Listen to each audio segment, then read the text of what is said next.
Hello guys, my name is Visklugers and I'm here to look at Armored Warfare. It's coming on open beta in 2 days, and in this video I will be a little bit discussing about how the game compares to its very obvious competitors, which will be World of Tanks and War Thunder.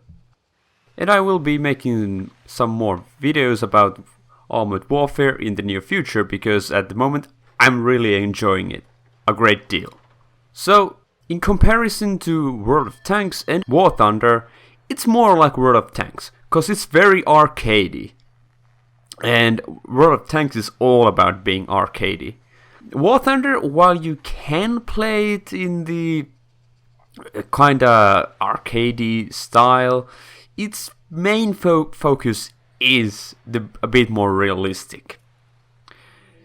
The Armored Warfare is more like World of Tanks, but there's a little bit, it leans a little bit towards to War Thunder. It's more like World of Tanks, but it's not quite as arcadey as World of Tanks. For instance, the moment you start to drive any tank, you will notice that it's not so straightforward. Like steer left, steer right, go front, go forward and backwards. You will bump into buildings and other tanks and rocks and trees quite a lot in the beginning. Well, I don't know quite a lot, but at least I did. I've been playing World of Tanks quite a lot, and the tanks are really arcadey, and you know exactly how they're gonna move. Different tanks have different traverse rate. But in Armored Warfare, all of this is also true. They do act just a little bit more realistically. So it takes just a little bit getting used to, but after 1 hour or 2 of playing, you know, your brain just clicks and it's you understand how it works. But it's just a little bit more realistic, and to me it brings just a little bit of that immersion, because World of Tanks is pretty much very arcadey. And also the big change that is actually a little bit game changing is the damage modeling. So it actually depends on where you hit and with what do you hit. In World of Tanks, it's just if you penetrate and you do damage, in exception of the high explosive. But in Armored Warfare, you can overmatch. If you are firing a high penetration value armor-piercing shell and a lightly armored vehicle, you will not do full damage, even if you score a perfect hit. The game will say that you've overmatched the armor, and I don't know how much exactly does it penalize you for doing that, but it is quite much. Usually if I have a gun that makes like 270 to 300 damage, if I overmatch, it's like 200 damage or so, you know, roughly. But the idea is that it quite much penalizes you for overmatching. So that's why you have quite a bunch of different kinds of ammunition at your disposal on any given tank. Well, some have fewer, but quite often you have quite plenty of different ammo to choose from. And that is very important. Also, the place where you hit the tank also matters. So in World of Tanks, you can just learn weak spots and snipe people from the commander's hatch and stuff like that. In Armored Warfare, you're penalized for shooting, not so important parts. If you hit like a commander's hatch, it's not going to deal so much damage to the hull, but it's probably going to knock out the commander. So back into if you would make like 200 damage if you hit the hull of the tank or the turret of the tank and penetrate. If you hit the commander's hatch, you might do 100 damage or so. It has a couple of times penalized me quite a lot by sniping, precisely the commander's hatch, but I think it's probably very situational and RNG based. But something to keep in mind. Now, if you're familiar with World of Tanks, and you most likely are, it's it plays very similarly to World of Tanks. Most of the button combinations are exactly the same, and most of the user interface features are exactly the same.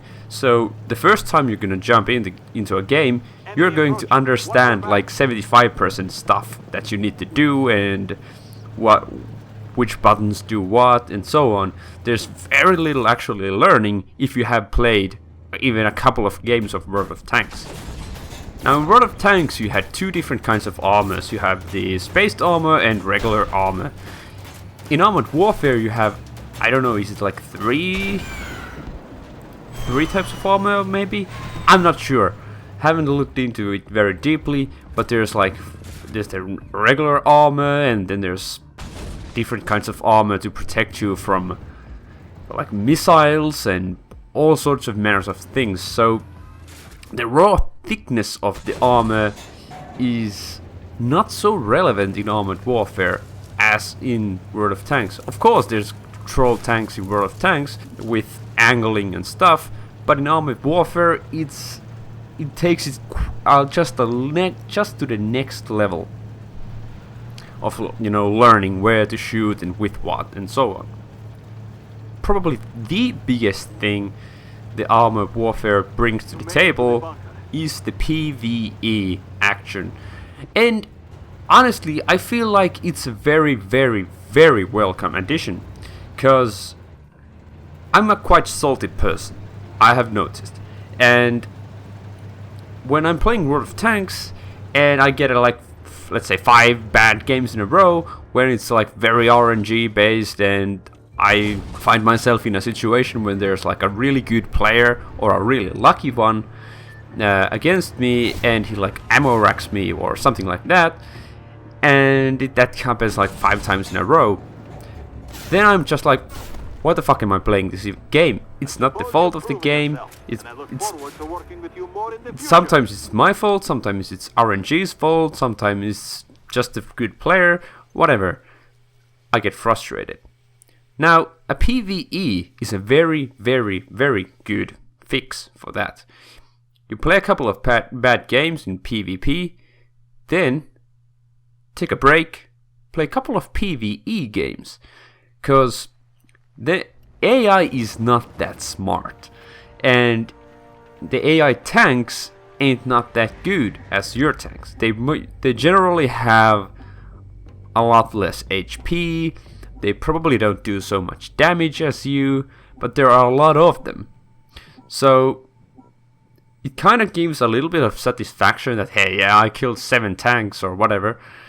And there's the co-op feeling that, you know, there's a lot of them, and you can with your buddies try to finish the mission.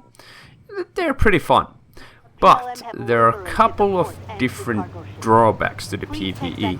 At the moment the AI is a little bit tricky. Let's just say the AI ain't the smartest AI I have ever seen. It does some wonky stuff at times, and it really often just decides that, you know, I want to kill this particular player, and it's blind to everything. It will just hunt down the one particular player, and the other players might be just right next to him, and it will not engage them. Also, they are, well, as they are AI, I feel like they are just a little bit too accurate at times. Sometimes it seems like they won't hit anything, sometimes they just hit and penetrate with every single shot. And you cannot quite often surprise them, which is a little bit problematic if you're driving a lightly armored fighting vehicle and there's a main battle tank and you just can't surprise him. You go out of his view range, you disappear from his radar, or the AI's radar, and you just try to jump from a different direction. He's all aware. He's he's put his frontal armor against you and just pow, he just shoot you into smithereens before you even spot him, or just just in the second you spot each other, he just blasts you to smithereens. And that is a little bit concern if you're driving a lightly armored tank. If you are driving a main battle tank, it's not a big deal, because you can quite often take the beating, and even if they do penetrate your armor, it's not like the third of your hit points. The biggest thing in the PvE mode that I find really, really annoying, which is something that they'll probably fix, is the enemy spawning. Because when you go, you proceed in the mission, you spawn more enemies when you reach certain milestones. And they just spawn in the map, in the middle of the map. Well, depending on the map and mission, of course, but I mean, you can be right in the middle of them and have like 5 tanks spawn like a couple of meters around you everywhere. And let's say you are alone, you're an artillery or something, or you're a light tank, and suddenly 5 tanks just spawn around you. You're dead. No question, you're dead. And there's nothing you can do about it. Of course, if you grind these missions, you'll eventually know where the enemy will spawn, and you can use that to your advantage. But when you're playing it with these missions the first time or whatever, and you get killed just because, well, you ran a shit out of luck and happened to be there where the spawn happened, it's really, really, really annoying. But they'll probably fix it, and the only fix I have in mind is that they already have in these maps areas that you cannot go in. They're like barricaded. Sometimes I think there's some invisible walls, but in the map it's specifically stated that you cannot go into these areas. And the enemy spawns should be that either they're already there when the match starts, or they will spawn in the places where you cannot go, and hopefully you shouldn't be able to see in those places. So you can't be fucked by the spawns. But I'm sure they will fix it. Now, other similarities to World of Tanks is the Strongholds mode. And in here I think it was called the base or something like that. Now, the Strongholds mode was something that I haven't ever, even on accident, tried. It seems like you have to be in a clan and so on and so on and so on. Maybe it's just me, but I haven't ever touched the Strongholds mode. But the base mode, or whatever it's called, it's very, very, very accessible. It's right there, and you'll get points to spare every single time you log in.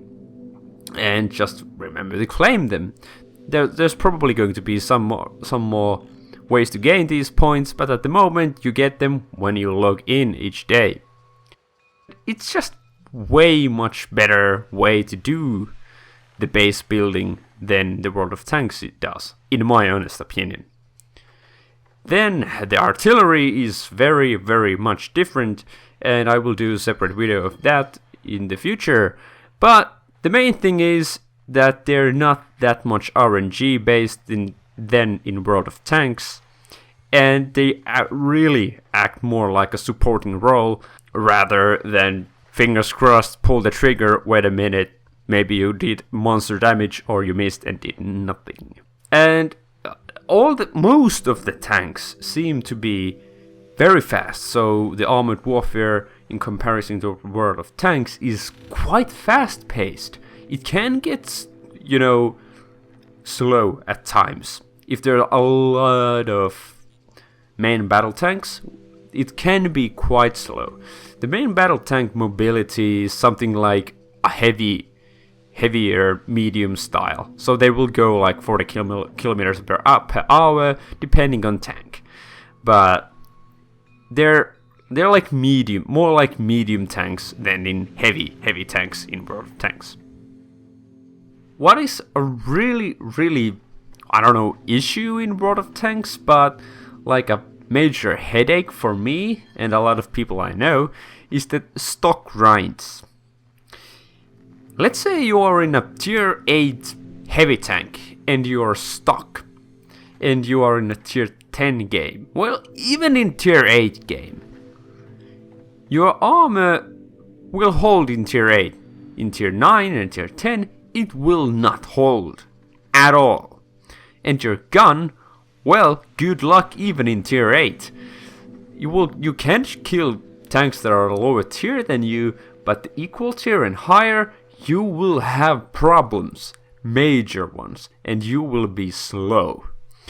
In Armored Warfare, the modules that you will grant, yes, it will make the game easier because your tank is flat out better, but they're not so game-changing as in World of Tanks.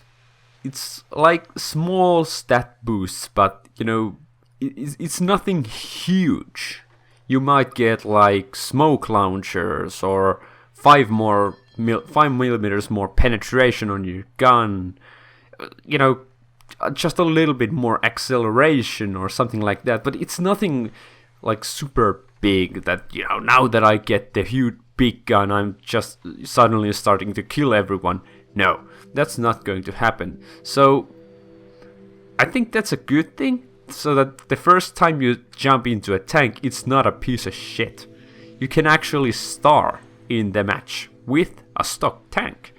And that is a welcome addition to in my book. So this was my first thoughts about Armored Warfare. I will be doing some videos about it, probably some tank reviews, and a couple of mechanical videos on how artillery work and how tank destroyers work and so on. If you got any ideas or questions, leave them in the comment box below. I hope you found this video enjoying and informative.